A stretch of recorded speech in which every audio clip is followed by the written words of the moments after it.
lost me the fact that Joe Root does not perform for England and the team. England do not do well. So I wanted to delve into this. This is a narrative that was kind of constantly reported in the media throughout the summer. And in particular, it was kind of honed in on during the Sri Lanka series, because obviously we lost the final test match, and that kind of gave a bit more credence to the theory that if Root does not perform, that England don't do well. So they struggle in terms of the top 6, top 7. So I want to look into this a little bit more, look at stats. So I have in front of me here.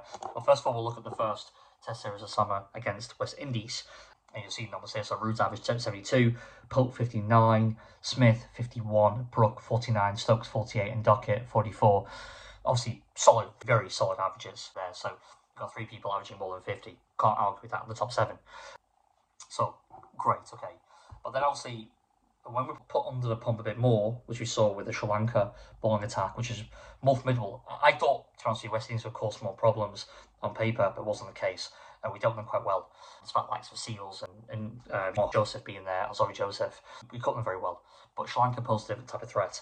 We look at the averages there, it does make for quite a different reading. So Root average 75, obviously 300s, the 2 in the second test match, and the 1 in the first test match, and obviously scored, I can't remember how many he scored. He scored, obviously, I think it was 60 or 70 odd in that second innings of the first test match to take us home in a proper gritty, kind of typical, kind of throwback to yesteryear kind of test innings to get England over the line and take a 1-0 series lead. But anyway, so yeah, Root 75, Smith 46, Pope 31. Now, Pope 31, that he scored 191 runs in total, and that's with 154 being scored in 1 innings alone.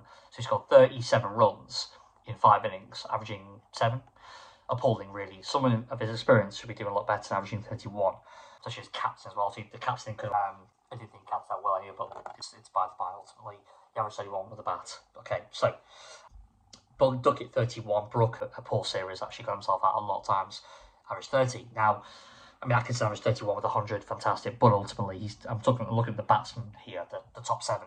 So if we look at that top 7 as a whole, and obviously we've got 12 months of very hard cricket, got Pakistan away, New Zealand away, India and Australia next year. Obviously, India at home, and then the Ashes obviously away. So a bumper year of cricket ahead. They're going to need that top 7 to perform a lot better around Joe Root. Now, I do remember, obviously, we've got a very large Ben Stokes size hole in that top 6. I'm aware of that. So will that improve England? So I went to look at it now and actually looked at the last 4 years since 20. So it doesn't make great reading, actually. So averaging 21, 22, averaging 36, 23, averaging 39. Solid numbers. 36, 39 in 22 and 23. And this year he's averaging 27. So it's not great. And he's playing pretty much as a batsman, obviously. Well, India series as a batsman. So, obviously his role's been... It was reduced, now it's been increased again. So the fact that he's bowling again now, is obviously still the captain. He's put a lot of energy into his captaincy. For that reason, can we expect Ben Stokes really to stop averaging, 50 like he did in 20? Not going to happen. It's just not going to happen. I think that Ben Stokes has peaked as a batsman. And I think actually Ben Stokes has he's better than his average. He averages 36 at test level. And I think he's better than that. I think he should be averaging 40 plus, really. I think he's better than 36.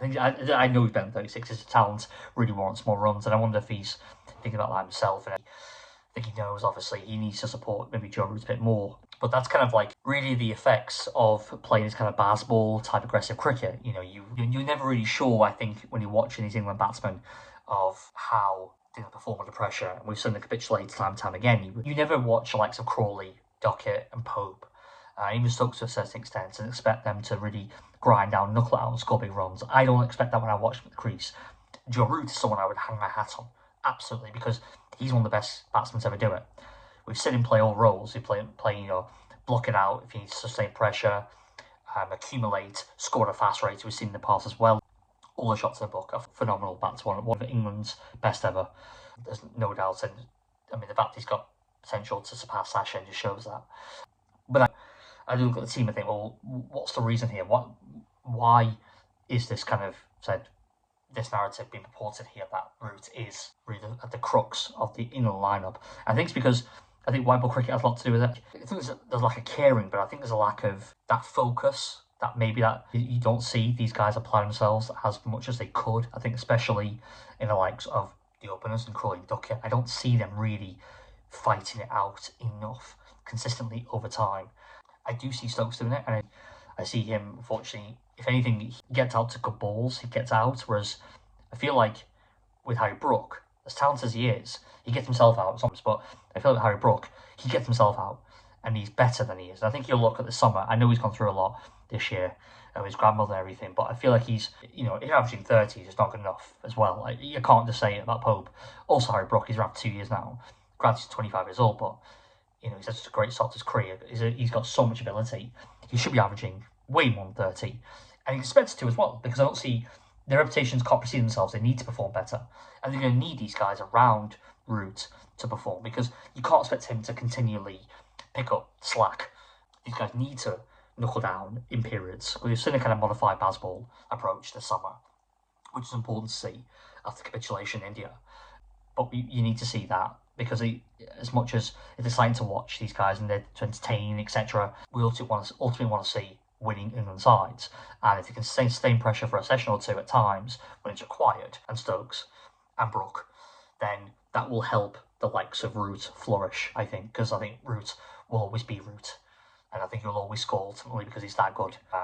So yeah, even if he goes through a bad patch, the fact that Root's been around so long, he's been through so much, but he's a bona fide test player. Whereas these guys, the white ball kind of new generation attributes come to the fore. If you look at the age of these guys, Duckett's obviously 30, but he's always been an aggressive batsman.